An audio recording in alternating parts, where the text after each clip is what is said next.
Thursday. It is the day before Good Friday. Happy Easter. It is Holy Week. A lot going on, a lot to talk about today. Brendan, got to get you feeling better, the best executive producer on the planet. We'll be joined in just a minute by John Hartwell, recovering. I think he got the staples taken out. He's doing better. ULMAD. John Hartwell will join us. Vince Ferarra will check in as we go along this morning as well. And Bo Carter out in Big 12 country, Dallas, Fort Worth. Long time, one of the better writers and sports information directors that you'll find anywhere. So get pen and paper handy and smash the subscribe button in the bottom right-hand corner on your screen. Subscribe to the show. You'll get alerts every time we come on.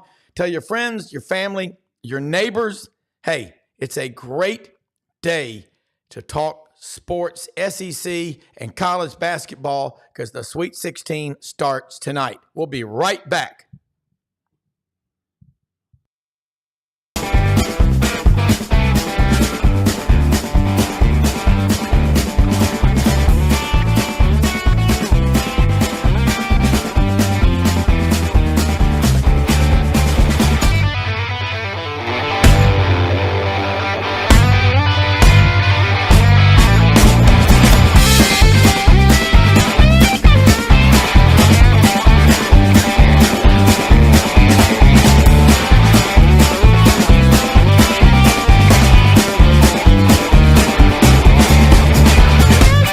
Sidelines with Rob Brown.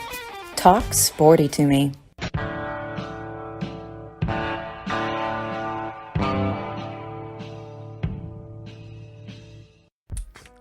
All right, man, we got this round table cranking up, ready to go. Brendan Martin is recovering, trying to get over the flu, the panhandle flu. Got to get him better, but we got a wild crowd here today, guys. I love this time of year. Tomorrow is Easter. It's Good Friday. Not a whole lot being done. A lot of people are going to be taking the day off. It's Holy Week. I'm telling you right now, Sweet 16 starts tonight. Basketball, this discussion about basketball, it's incredible. It gets bigger and bigger. And then Monday night, April 8th, after the national championship game is over, it's like, bam, we're right back in that spring practice in college football. I mean, football's never out of season. But we'll go ahead and get started today. John, did they take staples or stitches out of your knee? Oh, it was staples yesterday. So I'm day 16 post-surgery. I haven't signed up for any marathons yet, but I'm making progress every day. Well, I mean, is it feeling? Are you able to walk on it and put pressure there? I made a significant step about 4 days a walker, and I'm on a cane now. And I hope in another week that I'm walking totally on my own. So yeah, appreciate you guys. Absolutely. Now you got one knee. When's the next one going to be replaced? I hope it doesn't have to. Okay, good. All right. Hey, so when I guys, a one leg jumper, I was a left leg jumper, so I'm hoping that was when that I don't have to get the right one done.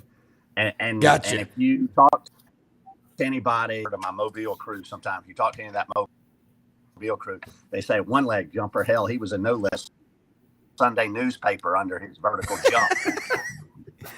Hey, when you're 6'7", you can jump out of the gym, and that's an honor.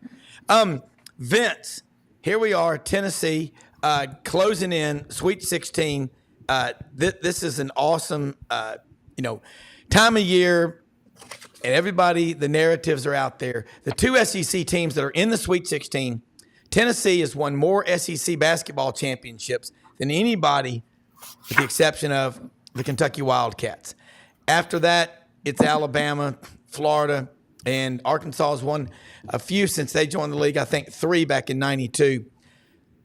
What's different about this Tennessee team that you've seen in the first 2 games that makes you think they can crack the code and make it to the Final Four. They still got to tonight. It starts with tonight. Yeah, and tomorrow night for the Vols. But you're right, the Sweet 16 games start tonight. But Tennessee Creighton will be the very last game of the 8 Sweet 16 games, 10:09 p.m. Eastern time. A lot of fans, a lot of media, a lot of coaches complaining about why they're tipping at 10:09 p.m. Eastern time, and that's the scheduled time. That's the it'll probably be later than that. But hey, a great way to close it out because I think it's very evenly matched. And hello from Detroit, Rock City. Got here last night or early this morning. So we'll be making it to the arena and checking out all the interviews and open shoot around like all the NCAA tournament teams are required to do. So here did my show from here.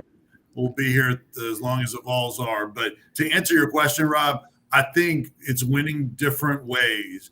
They shot as good as they have in a long time against St. Peter's in the first round win at 51%, over 61% in the first half. And they had been shooting throughout the close of the regular season. Every game they had shot 38% or worse. And for the St. Peter's game, it was their best offensive showing in a long time, and they ran away from St. Peter's.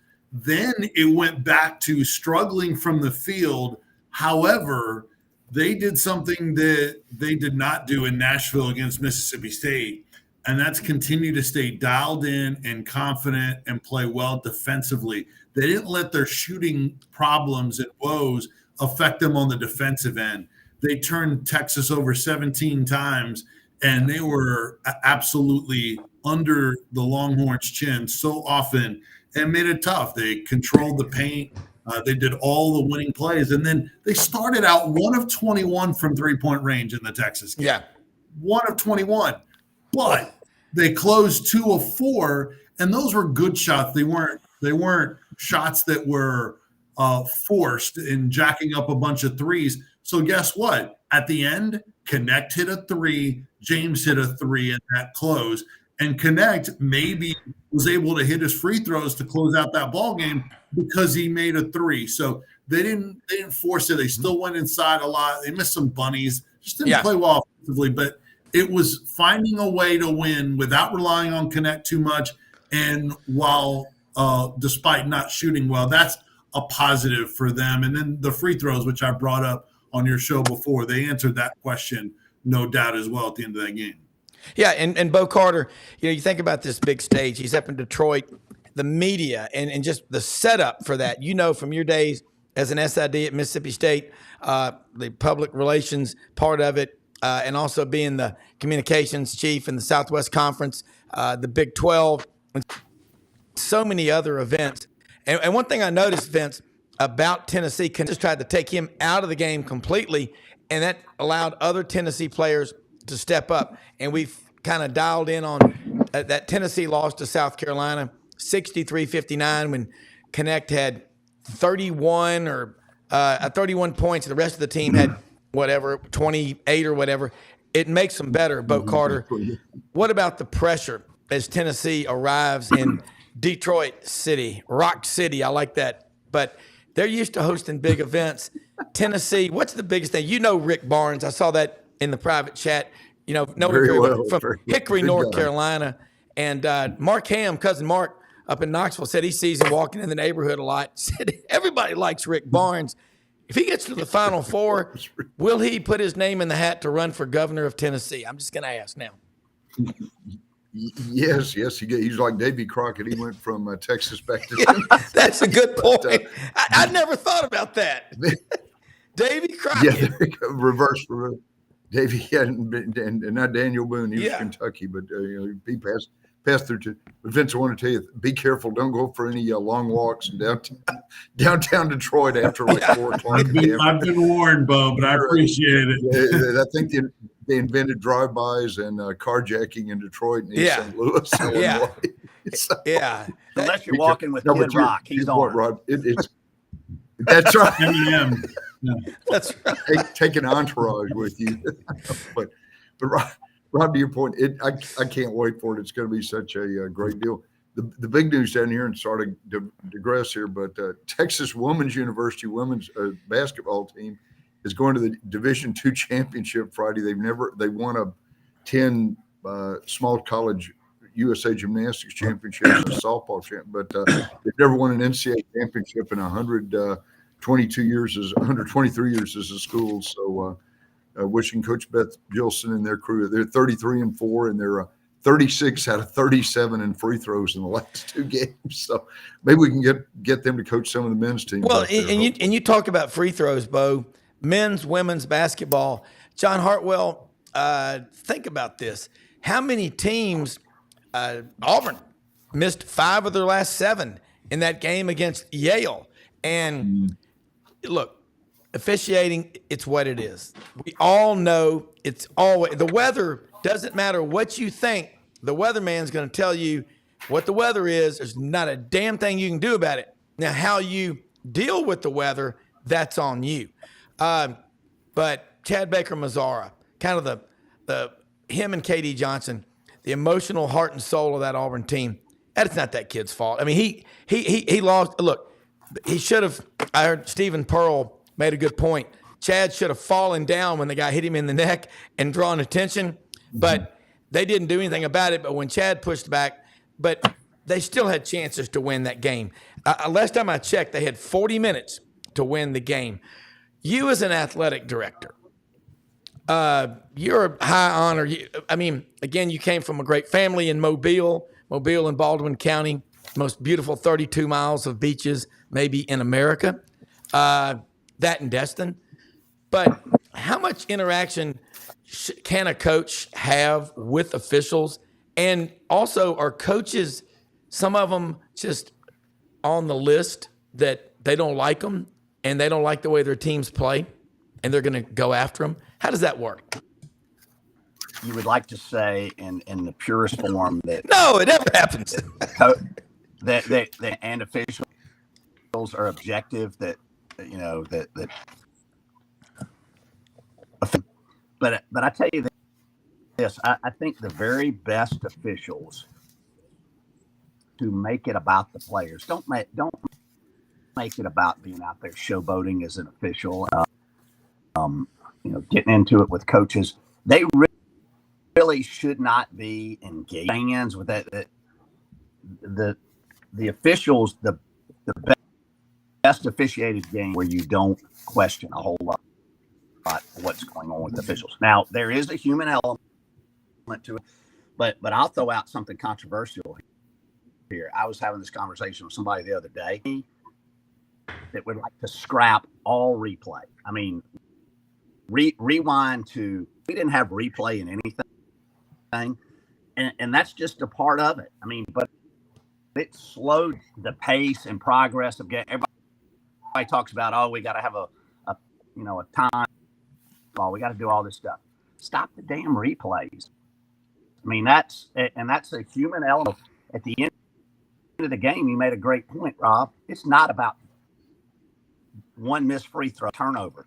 It's about the entire body of the game. Don't put yourself in that position to one play that you're going to hang the entire game on. Yeah. It is true. John, you might want to reboot. I think we're getting the signals breaking up a little bit. Reboot and then come back on so we can get a better signal with you, because you're making great points. And I don't want to sound like a coach, but John, we both agree. Vince, you think about this Tennessee team. There are habits and there are things that coaches pick up on or officials pick up on with teams. But also leagues have a reputation. And I'm not going to use the exact word Stephen Pearl used, but he was on one of the Birmingham shows this week, and one of my clients, great friend down in Birmingham, sent me that, and he said, look, we beat the split out of each other in the SEC. We played 3 straight games in Nashville, and you go out there, this is a man's league, okay? Auburn took that big 7-footer for Yale, kind of moved him out. Now, you look at Tennessee, Dalton Connect. He comes from University of Northern Colorado, UNC. And by the way, Vince, you'll know this. A lot of people have asked me this. how did so many people miss on evaluating that kid coming out of high school? But what are the keys for Tennessee against Creighton? And then I want to get into after that, I want to get into some football because got a lot of questions that I get them texted. Folks, you can put them in on the YouTube when you type them in. But let's talk about the keys for Tennessee in this game against Creighton, because Creighton's the only team this year since New Year's that has beaten Connecticut, and they beat them in Omaha soundly. That was just one game, okay? Right, and that was the largest margin of defeat for UConn. They've only lost 3 times, but that nobody beat them like Creighton did. So that was impressive. Tennessee, they definitely have the respect of Creighton. They recognize how good they are. They don't have that football mentality that I think a lot of fans that have jumped on the bandwagon to support this team.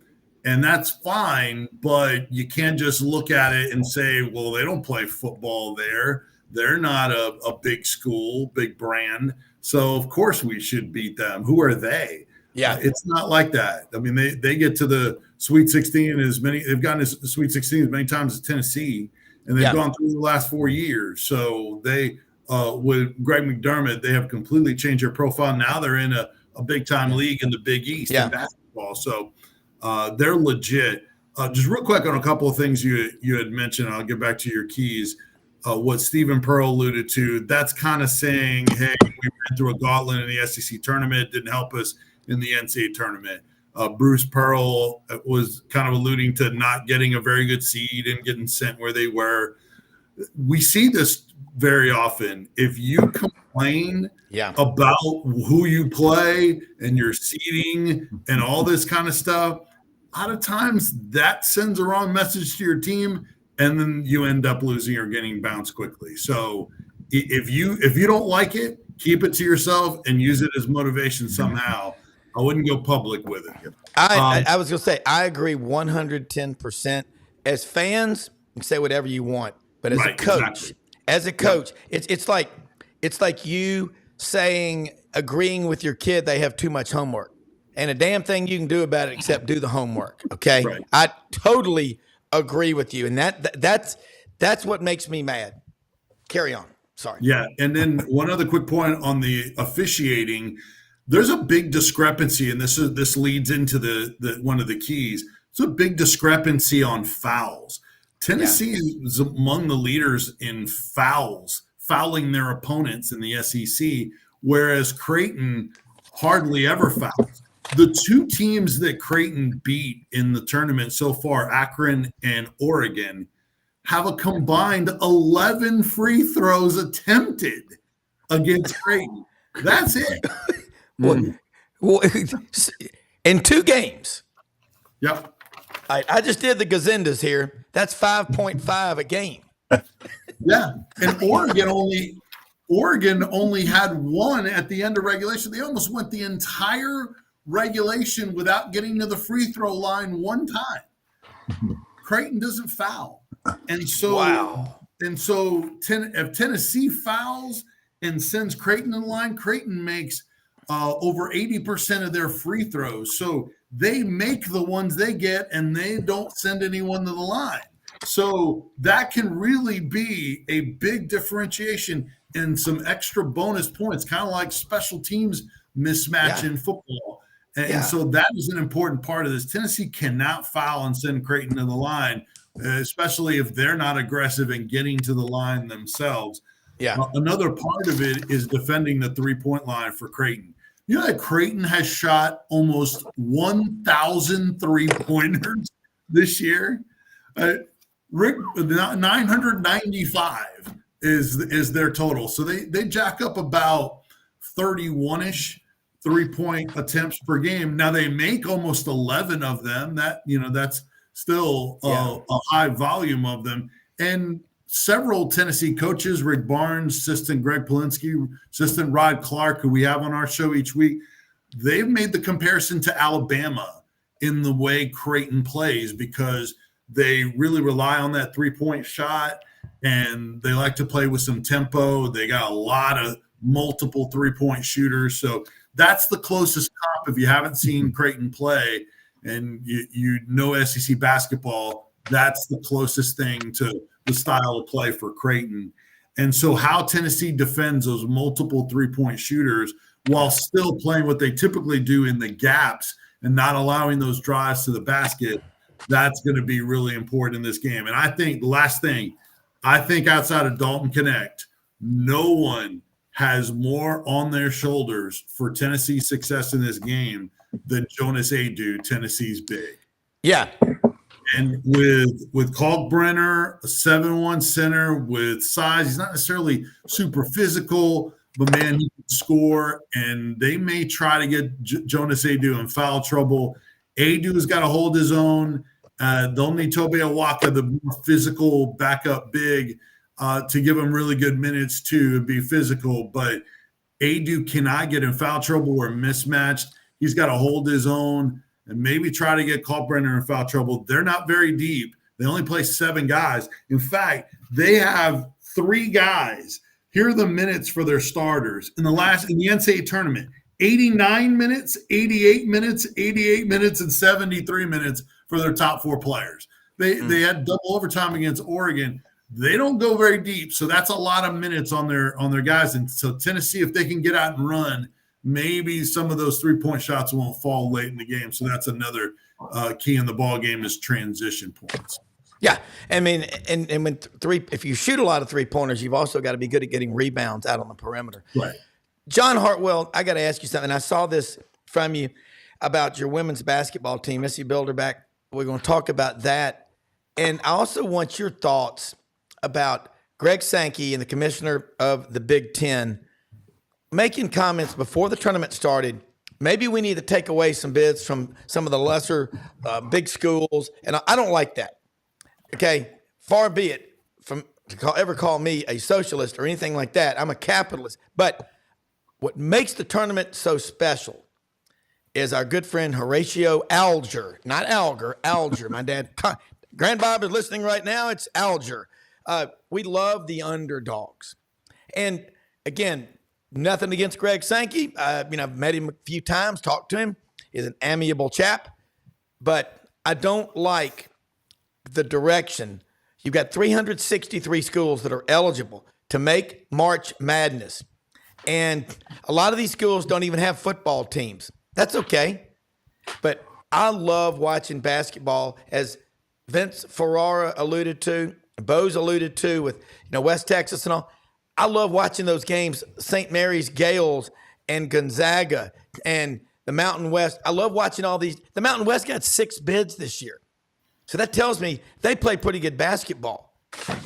Your thoughts? Coach, your thoughts on that, and I'll hang up and listen.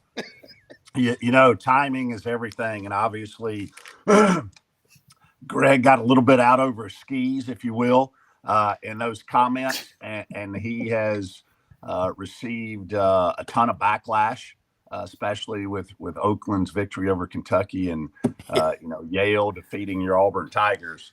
That timing could not have been worse for those comments from him. Correct. And I do think, I'll just be candid about it. We're one of those schools.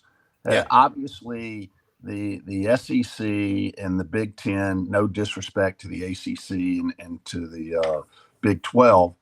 I mean, they're the engines that drive the train. But come on now, you guys are generating a ton of money on your own, over and beyond the television contract, stuff like that, apparel sales, all of those things.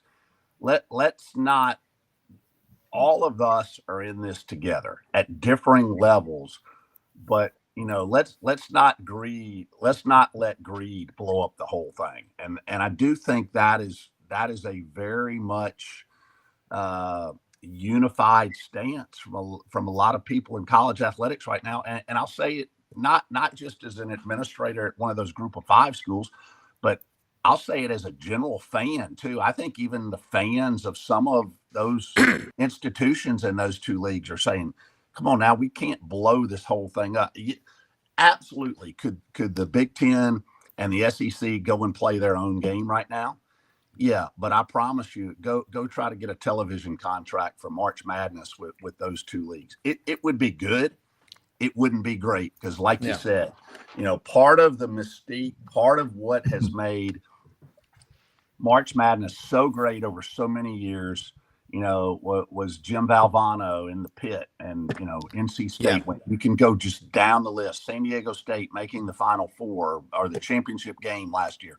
There's so many of those stories that are part of the mystique and the allure and quite literally the value of March Madness. So let's not destroy that. Yeah, and let's talk about your women's team in the WNIT. That's exactly where I'm going with this. That's a big deal. All sports are local. You hear politics is all local. Well, yeah, it's what's important to your region, your district. But this is why we love college sports, because most all of these student athletes, D1, 2, 3, they're not going to be in the pros. And if they are, it's just a few years. So most of them in their mid-20s, do you have enough money right then to retire and not work the rest of your life? No. Talk about your women's team. I think that's a cool story because you went and found this coach. And you've also got 10 years experience at Ole Miss. You were there at Troy. You were at Georgia State. You've seen Utah State 7.5 years. I mean, you've seen it from a lot of different angles. So when you speak, you have a lot of credibility. Yeah, a ton of credit to Missy Bilderback, and it's interesting because we've seen this play out over the last couple of weeks, especially with a couple of schools who opted to turn down NIT or WNIT bids. And I think a lot of it's perspective and where you stand with your program. Are you a program on the rise with a lot of young players? Are you disappointed and, gosh, I don't think my players are going to play in an NIT or a WNIT? Yeah. The opportunity to compete. You can peel back all the layers of transfer portal and name, image, and likeness. All those things. Kids want to play. At the end of the day, kids want to play, and I think the opportunity at postseason. I mean, we had won 10 Division I games in the last 5 years in women's basketball. We won our 21st game last night, advanced to the Elite Eight in the WNIT. We'll find out after tomorrow night who we play in that Elite Eight. But it's, again, Missy Bilderback coming from Jones Community College, spent 8 years there as the head coach, won 84% of her games. And people say, well, gosh, how'd you know she was going to make the transition from junior college to collegiate? I said, if you win 84% of your games over that period of time, you can coach. I don't care what level it is. Yeah. Obviously, you got to go get players, which she's done, but we're really proud of that group, with what they have done. Hey, I want to go back to Vince's just real quick, because I know we spent some time on this Creighton, Tennessee game. To me, out of all 8 of the Sweet 16 games, probably the most intriguing on paper matchup there is to me. I mean, you've got 2 great coaches, Rick Barnes, Greg McDermott. The matchup between Connect and Shireman and Kiltbrenner. There are a lot of interesting storylines here. I probably watched Creighton play more than a lot of people. Stephen Ashworth, their starting point guard. Stephen played 3. He was a 1,000-point scorer at Utah State and transferred there. Actually has another year of eligibility left. But I go back to a point I made last week, and this ties back to NIL. When you are an institution like Marquette or Creighton or even UConn to some extent, although UConn does have football, but not at the level where they're paying out millions and millions of dollars of NIL, don't think that's not a benefit for that institution or that program to be able to have their men's basketball program as the bell cow for NIL, because that can be the priority for their collective is for their men's basketball program. Yeah, look, and Vince, I just got the thing. You've got to go do something with the station there. And then I'm going to go to Bo because I've got a lot of questions for Bo as well. But Vince, thank you so much for joining us this morning. I know you've got a big schedule. Always love having you on. We'll be glued to the TV. Audrey's like going, she picked Tennessee in her bracket, surprisingly, to win the national championships. I mean, I'm not surprised, but we're going to be watching that game tomorrow night as the Jesuits, not the Dominicans, but the Jesuits of Creighton, the Blue Jays, come out there. But let people know what you want to say, how they can follow you and keep up with all your great work. And again, thank you so much for sharing your time with us.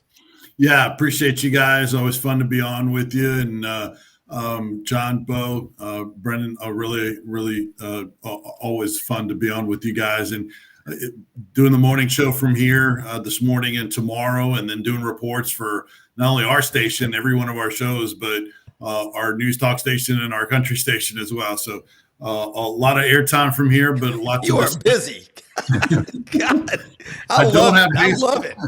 I don't have baseball duty this week or spring football practice or anything like that, but we're still talking about it. But yeah, you can follow me on all the social. Sports Animal 991. We'll have a lot of posts, and then on our website, podcasts are available there of our shows, and we'll have videos and all that kind of fun stuff. Maybe even some reaction to a win going to the Elite Eight, or maybe even if they win on Sunday. Beyond that, some special video and interviews of that. So one game at a time, but we'll be here for it. 991thesportsanimal.com is the website. Go Vols! Big Orange. What did he do? Scored. Touchdown, Tennessee. I love it. Thank you, man. We'll see you next week. Have a safe trip. Thank you. God, I get so jacked. I get so excited talking to all these people on this show. I mean, it is so much fun. And this is what John said. And Bo, y'all know the stories. You think about just when you go around the country at the tournament, people call these upsets. They're not upsets. It's you haven't done your homework and you don't stay up late at night and watch these games. Bo Carter, you get to meet everybody, and you get to talk to them. You're at these events. You help make them happen. Along the lines of what John said in response to what Greg Sankey, the SEC commissioner, the Big Ten commissioner, said, I'm with John. He agreed with me. I agree with him. What are your thoughts about taking away bids from smaller conferences, or what they call smaller, maybe even basketball-only schools, whatever? What are your thoughts on that? Boy, great points. And John, congratulations on WNIT. What a way for Missy Bilderback to start a career, man. That's hopefully NCAA next year. Awesome. But no, it's Rob, it's kind of crazy times. The NIL transfer portal, we're preaching to the choir here, but I guess the SEC and Big Ten are trying to at some point start the 60 or 64 team super conference. And I split with the NCAA, so to speak, on football. So we'll have to. And the NCAA's got this long-term contract with CBS for the for the March Madness Final Four, ESPN with the women. So we're gonna have a nice meeting of the minds here very soon. But you've got to include. I totally agree. John Hartwell and Vince made the points. You got to include the St. Peter's, the teams that just come out of nowhere. Creighton would not be in a Power 5 mode if that happens at some point with the tournaments or anything, baseball, you name it. So I think common sense should prevail here. Is all I'm going to say. And pigs get fat, hogs get slaughtered, and we keep going down this route. What I'm saying here is that's a stock market term, but you're going to drive people away if they feel like that it's just favoring a handful of schools. And people will say it's all about the money, okay? Well, dealing with people who have a lot of money, I can tell you what a lot of them have told me over the years. When we had 4 or 5 kids and we didn't have a whole lot of money, man, our life was so much less complicated. Now we got all this money, everybody's nice to us, but we don't know who really likes us, And we got to be careful. The SEC has a big platform, and the Big Ten does, because they've got about 75%, wouldn't y'all say, of the TV sets in America live in the geographical footprint. But I'll ask y'all this 3-tiered question, John Hartwell. When was the last time you went to the mall or to the store and said to your wife, I've got to go buy a radio, an alarm clock, or a camera because it's all on this thing. And ESPN in the last 7 or 8 years has probably lost. They had about 100 million subscribers. They're down to about 72 million now. But guess what? ESPN Plus has about 28 million subscribers. It's all mobile, but people, they want to watch. John, I'm going to put you and Bo on an NCAA committee with a stand-up table around top with no chairs. That means we'll get stuff done in about 10 minutes. What would you want to change about what is happening in the basketball tournament? Reviews, you mentioned that. Kind of expand on that because it's painful, these reviews. And in the football games, it's as painful as a doctor having to step in and out of the room while you're at the dentist getting a root canal, and he comes back and he probes the wrong tooth when he comes back because he's getting distracted. It's a momentum killer.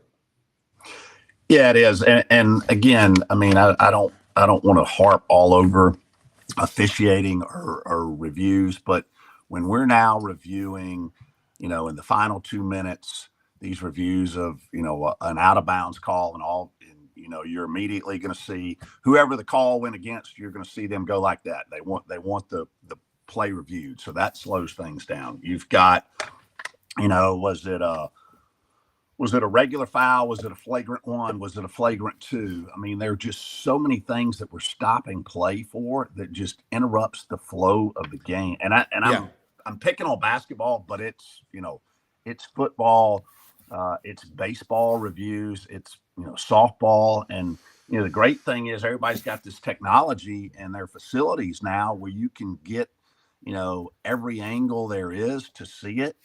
But gosh, are we going to totally take the human element out of the game? And to me, that's part of it. The officiating is part of it. And, let's switch to football for a minute. Steve Shaw and his group do a great job of going through the process of training for officials, of them coming up through various leagues. There's got to be some human element to it. And I think we are sacrificing trying to get every call exactly right for interruptions in the flow of the game. And we've all talked about, regardless of the sport, decreasing the amount of time because, hey, let's just say this. We all suffer in our various forms from ADD. We want to consume news. Now it's not, Walter Cronkite or, Dan Rather, whoever, you're going to sit down and watch 30 minutes of news. You want in 15 seconds everything that's happening in the world today. And that's the way we have all been trained. So when games have 4 or 5 minute, stoppages of play to review these calls, it's got to, we've got to do something about it. Well, Shoney down in Valdosta, reviews give more slots to run advertising. Good luck with that one. I mean, but I'm with you. And we have Steve Shaw on this show a good bit. Really impressed with him. And, he lives in Birmingham. He didn't want to move to Indianapolis, a nice city, I might add. One of the cleanest cities. It's like a European capital. All the monuments and Circle Center, Mall, and all that stuff. But I think with officiating in football, they've gotten better. And you hear Bo Carter and John Hartwell about the number of targeting calls. I think there's one every 5.2 games or something. They're not that many. We've cut way down on it. I've learned more than I ever knew about injuries and targeting and protocols, concussions and safety. Dana Marquez, my friend who was a director of equipment operations at Auburn from 2005 till this summer, but he's still working there, has his office there in Auburn at the complex. But he's got helmetfitting.com, Carbon Tech shoulder pads. They're doing presentations now that are so far ahead of what mere mortals might say, but you're going to be hearing a lot about what they're doing for safety. Bo Carter, the advertising part of it. I hear you talk with a lot of people on different shows I hear you on about the contracts, the TV contracts, and all that. Over $1 billion is what they say that March Madness makes. Yes. Next question. if we go from 64 or 68, okay, somebody, and I'm ADHD and OCD, John, so I'm really crazy. I forgot the question I was asking. No, seriously. Yeah. No, Bo, I got to ask you now. The 60, when they say it's so that Joe Lenardi and that Pomeroy, first four in, last four in, first four out. What in the Slim Pickens is in me? What in the wide world of sports is going on here, boys? And what is that? I mean, it's so annoying. It's tantamount to someone scratching their fingernails on the chalkboard while they're giving a lecture about the Pythagorean theory. Do you have something against Pythagoras? That's right. No, Rob, as you mentioned, there've been, I've seen deals where they've talked about a 96 or even 128 NCAA bracket or whatever, too, which, and they said we just had an extra week. I know John's in the position too, where if you're traveling, or you might miss, and the spring break figures into this a little bit, but you might miss like 2 or 3 weeks of classes. Same problem that might be coming up with the college football playoff. Man, hopefully do like Navy and the Service Academy, bring tutors with you. You could do that.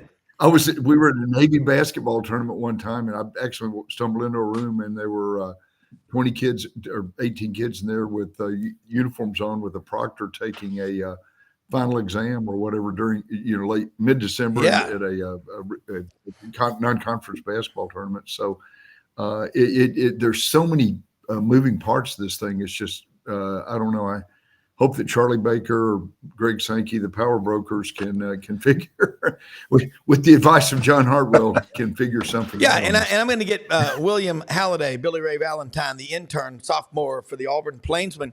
And I know, you've got, and let there be light. If you can get any more light on you, we look like you're in the witness protection program. All we need now is the voice going, I was not there when the people were destroyed.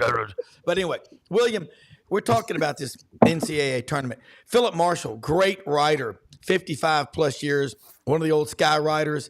His dad, legendary Benny Marshall, sports editor of the Birmingham News.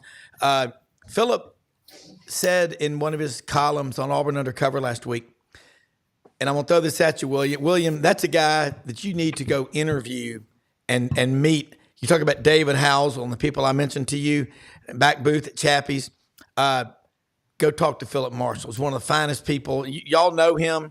Bo and John, I'm sure you've met him. He's as good as it gets. He said, hey, I'm okay with going to 96 teams. I'm going to throw this at you, William.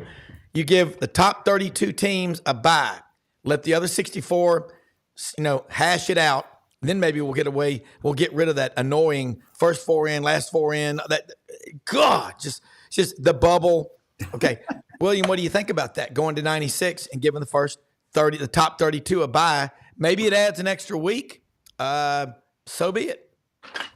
I've heard a lot of talk about just expanding the tournament. And to be honest, I've even heard some people say expand it to 112 teams. Just get everybody in there. I'm not, to be honest, as big of a fan of expanding it.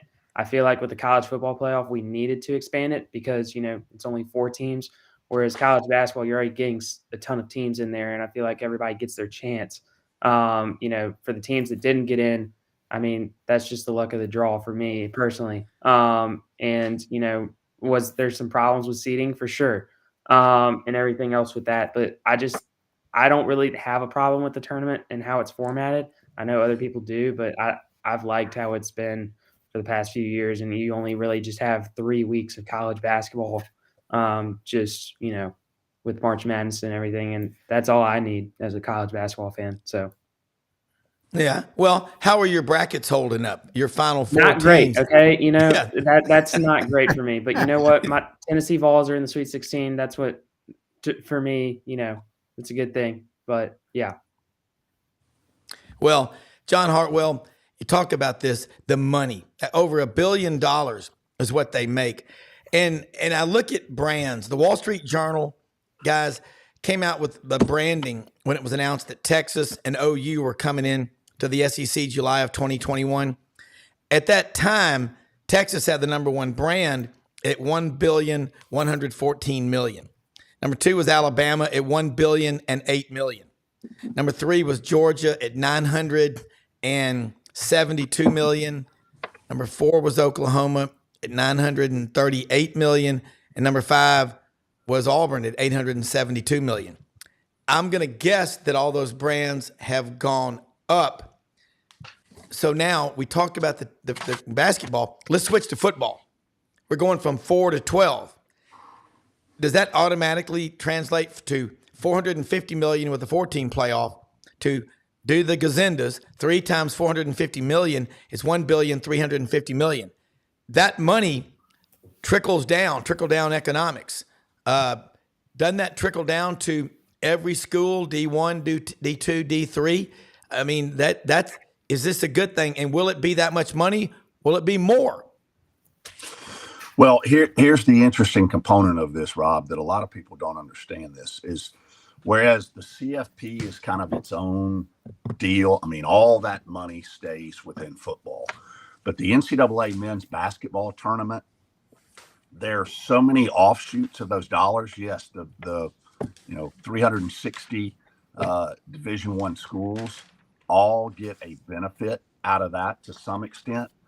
But the Division I men's basketball tournament funds a lot of the championships at the Division II and Division III level. So it is, while participation only relates to Division I, the resources that are generated from that tournament help fund almost everything that the NCAA is doing. Yeah. All right. So, and John, I know I just put the thumb on there. Not that I like that you have to leave at 8:50. I'm saying I know you've got meetings and stuff that you've got to do. But when you look at, and John, so I guess it's about 48 after. Say this real quick, how people can follow you, reach out to you, and support what you're doing at ULM, because you're a turnaround specialist. You're like a great book I read, Leadership Lessons in Navy SEALs, the Cannon brothers. One was a 22-year member of SEAL teams. The other is a Fortune 500 CEO turnaround specialist. By the way, a little bit of trivia that only John Hartwell and I know. Of the Fortune 500 CEOs in America, more than half of them have their CPA.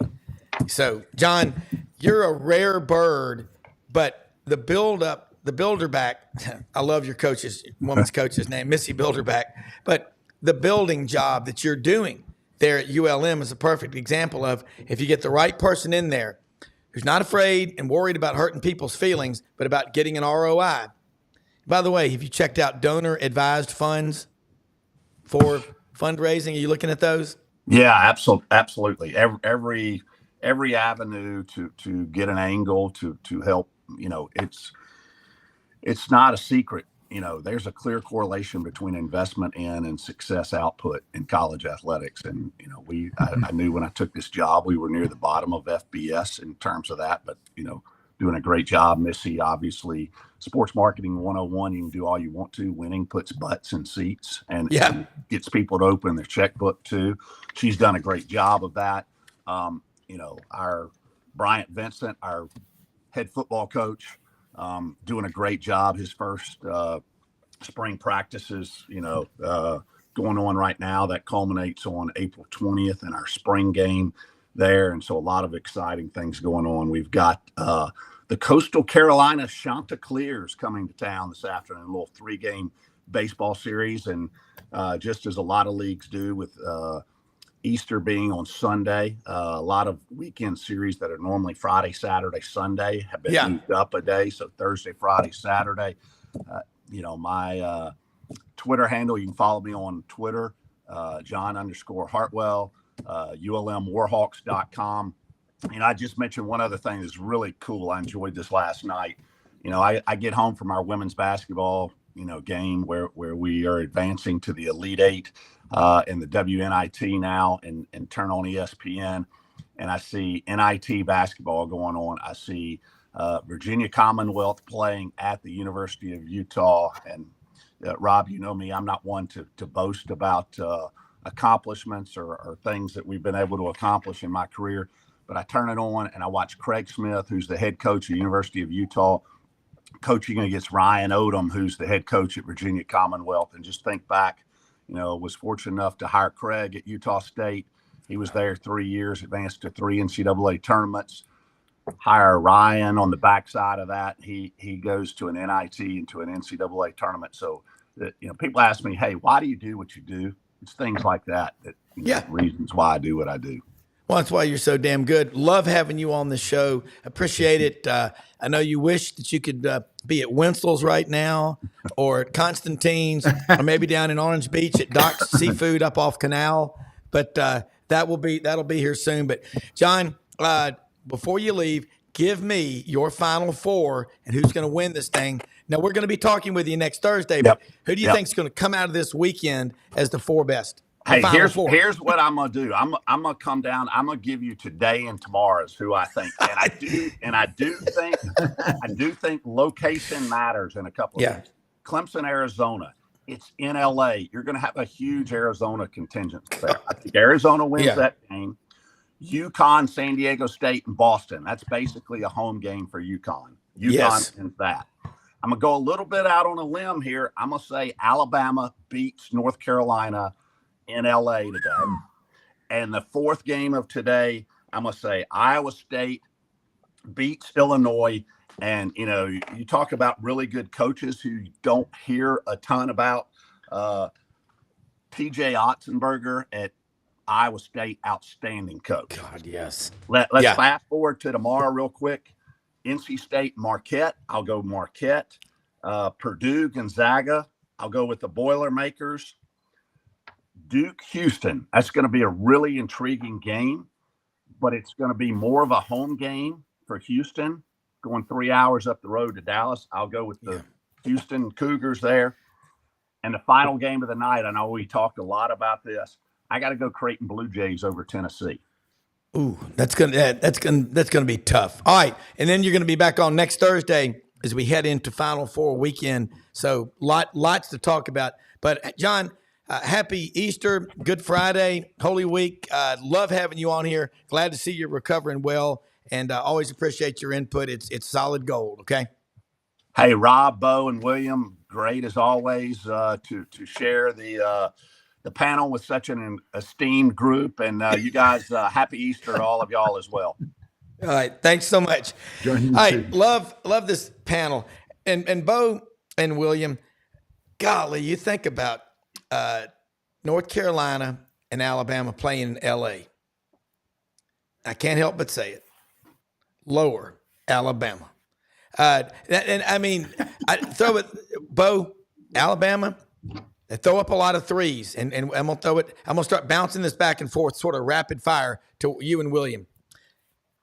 North Carolina, can Alabama beat North Carolina? Alabama's good. Last year they were built. They were number 1 seed overall. Got taken out by San Diego State.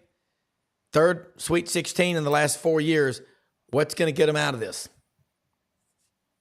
I tell you what, I agree with John. I think Alabama with that good run and gun style. 102 to 100 games, 109 to 92. Yeah. That's my kind of basketball, Rob. I was at Oregon Mississippi State when Bob Boyd caused the slowdown at a 26 to 19 win over a loss to Georgia.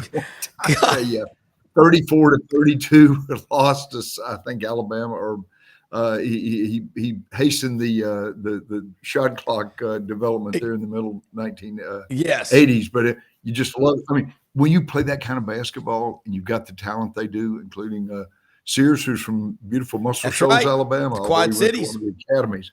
But the Quad Cities there.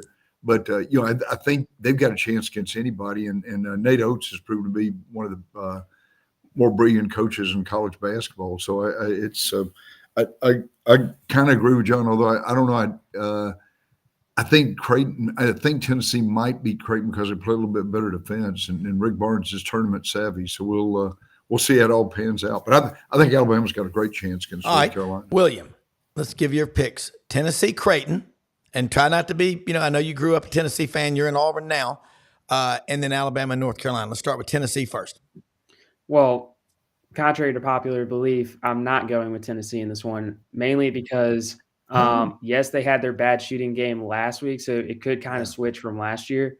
But, I see Dalton Connect and Zakai Ziegler having a better game than they did this past week.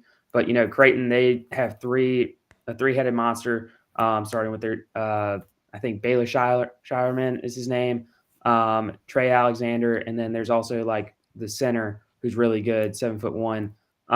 But those three average over 15 points a game. Their offense is super good, can spread you out, shoot the three. Their defense is also good. They're top 25, or I think they're number 11 in offensive efficiency and 23 in defense efficiency. That's a better number, honestly, all around than Tennessee is. I like Creighton in this one, and I think they could honestly upset Purdue in the next round and get to their first Final Four. Alabama, North Carolina. Yep, Alabama, North Carolina. Again, I think both with Tennessee and Alabama, if they want to pull off their wins, they both have to have good shooting games, especially with Alabama because their offense is super good. If they can hit 15 threes, they win the game. And they're definitely capable of doing that. But North Carolina, I've got moving on just because I don't think Nate Oates can get past that Sweet 16 hurdle yet. Especially with this not being as one of his talented teams as previous years. I think if the year to do it, if he was last year and he didn't. I think just with the teams that they've played so far, they haven't really had a tough matchup yet, to be honest, compared to Tennessee, who played Texas in the second round. So I don't know if they'll be prepared to play North Carolina, considering that, early on in the season when they had their non-conference schedule, they played 5 quad one games in the non-conference, and I'm pretty sure they lost all of them or something like that. But, I just don't trust them against big Power 5 non-conference opponents. Yeah, and Armando Bacot, 7 or 8 games now in the tournament with 15 rebounds or more. Only one other basketball player has ever done that in the NCAA tournament. Bo Carter, remember Artis Gilmore. That's who it was. Yeah. Just this thing. All right. So let me say this. Get out today, the Vitamin Shop, Olive Branch in Oxford, Mississippi. 2 locations. Our good friends Matt Price, Justin Ross, proud to have them sponsors of this show. All the supplements, probiotics, pre-workout, active workout, post-workout, shot blocks, goo, energy, meat sticks. They've got people there that actually know what they're doing. I know it's a novel concept, but they will get you the right products at the right time at a fair price. The Vitamin Shop. Also, Chad House, the great folks at ECS House Industries. It's planting time, folks. The last 5 weeks now, crop dusters moving around, the big plows out in the fields. They make the better roller, the pulverizer, the better chopper. They also make the aerators for the catfish farms. Check them out on the web, ECSHouseIndustries.com. And I'm wearing a Mallard shirt made by Acres Down South. Great company. You can get these shirts. They make the SEC logos, shirts, nice polos with that moisture wicking. They also make them for the ACC schools and the Big 12. More schools being added by the day. All of our sponsors are on our website at sidelines.live. Proud to have them. And Bo, I want to throw something at you. I'm mentioning, North Carolina. We're mentioning these teams. San Diego State gets a rematch with UConn. Last year, UConn in the regular season lost 5 straight games at one point. They go on and win the national championship. This year, they only lost 3. I don't think they've lost but once since January 1st. Any chance San Diego State gets them this time? Because I think Danny Hurley has the best program in college basketball, and UConn, since 1998, has won 5 national championships. That's 2 more than North Carolina, 2 more than Duke, 3 more than Kansas, and 4 more than the Kentucky Wildcats. It's pretty amazing, Rob, as you mentioned. And boy, it's always, even a year later, it's always tough to win in these rematches. As you remember some of the different context or whatever, but you remember these teams that played in regular season, the bowls, Nebraska, Oklahoma, Alabama, LSU in football. So believe me, San Diego State's got the incentive. I'm sure they've shown tapes of that game 400 times in the last 2 weeks. So they'll be ripping and roaring. And again, they've got great. Both teams have great athletes, and just depends on the bounce of the ball. And look, we're just going to go a few more minutes out of mercy for our executive producer, Brendan Martin, who is not on with us now. He's kind of like the Wizard of Oz behind the curtain producing. But William Halliday, about to wrap up your sophomore year as a student at Auburn with the Plainsmen. What's the biggest story, takeaway up to this point that you're writing about this NCAA basketball tournament? I think the biggest story, to be honest, that I would write about if I could would be about NC State and DJ Burns. DJ Burns, started at Tennessee. And, he was a lot skinnier back then, but, now he's added like 50 pounds and, all muscle. A lot of, muscle. That's what we'll call it. Dinner muscle. He's an interesting player just because of how big he is, can back you down in the post, score over you, averaging 20 points this tournament. I think that's the biggest story into this, tournament time. And then, also something that happened just recently, KD Johnson for Auburn, what people are talking about back at Auburn is how he entered the portal. I think with the recruiting class that Bruce Pearl is coming in with next year, a few guards that are top 40, I think, in the class or something like that. I think KD is worried about getting playing time or just, not getting as much playing time as he'd like. With Bruce Pearl, he plays pretty much all his guys 15, 20 minutes. And everybody kind of gets their share of playing time. So I don't really know what the problem is with playing time. But, sad to see KD move on. Maybe he decides to come back, but we'll see what goes on in the future with Bruce Pearl and what he does in the transfer portal. Yeah, and I will always be thankful for KD Johnson out of Chatham, Virginia. Started his career at Georgia, went to Hartgrave Military Academy, and what he did for Auburn. And the way I look at it, Bo Carter in the portal, if you get your degree and you're a graduate and you go somewhere for your last year, I think you can still come back and be considered an LSU man, an Ole Miss man, an Auburn man. But I love KD Johnson's passion and enthusiasm, like Dylan Cardwell. And Bo Carter, you are so blessed, and we're blessed to have you on the show. You've gotten to know a lot of players over the years. And William, you want to be like Bo Carter as you go in this career. You text the guy at 11 at night, 6 in the morning. Hey, can you help with something? He's always there. And I think I've got you connected with Bo Carter. Build these relationships. Keep your top 10, in college, your classmates, in your major, whatever. Keep them close to you, okay? Bo Carter, what is your biggest takeaway as we wrap up this show from the tournament so far? Maybe more than one takeaway about this tournament. And you can always change that next week when you're on the show. So, but what now? Well, obviously the Oakland and the Yale wins are just, that's what makes them, the March Madness or whatever. Charles Barkley smoking his victory cigar at halftime for and I tell you, very, very much you talked about Jack Nicklaus being a gracious runner-up to Arnold Palmer and Gary Player many times, and Barkley handled it with great class. He's gotten tons of comments about that too. William, be glad you're a fellow Auburn alumnus at this point. But no, I always love. I think this year 3 of the top, maybe all 4 of the top seeds are in the Sweet 16 after what last year was the first time in 40 years that no top seeds made it in. So, and watch out for Kelvin Sampson. He's got those Houston Cougars playing well, and they had that.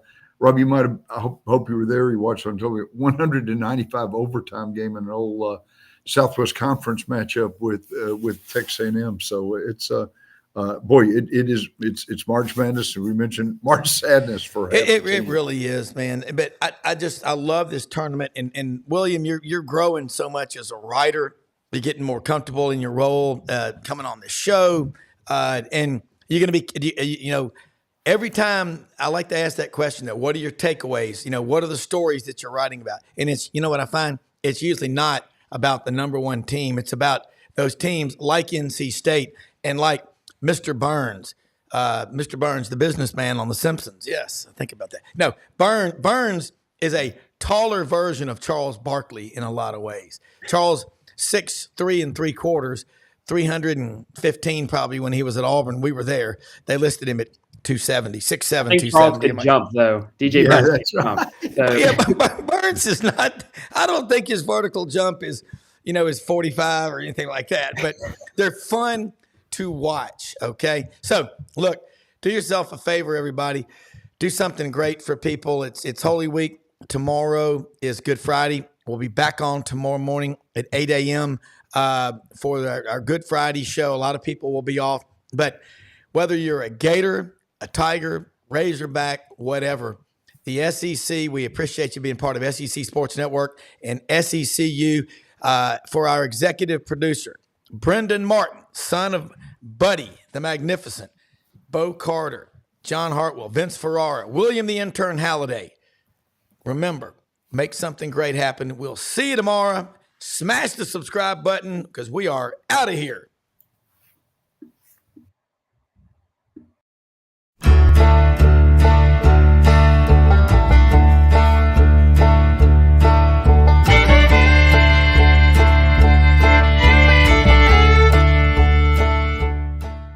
In a perfect world, you'd set a health goal and results would happen overnight. In this world, the real world, it takes time, dedication, and the right support to achieve your best self. The Vitamin Shop's health enthusiasts are here to make sure you're not wasting a single moment on the wrong supplements. From the highest quality sports nutrition and superfoods to the most sought after trends, you'll find a huge variety of science-backed solutions for every goal. And the people to help guide you along the path to greatness. Unbelievably, every 2 minutes in our communities, a child is either bought or sold for sex. I am Ari Dickey, board member for the Nashville Anti-Human Trafficking Coalition. Join me and millions of others in our fight against human trafficking and for its victims by helping to educate the most vulnerable among us, our middle and high school students. Go to nhtcoalition.org, become a partner, and help keep our families safe, because none of God's children are for sale.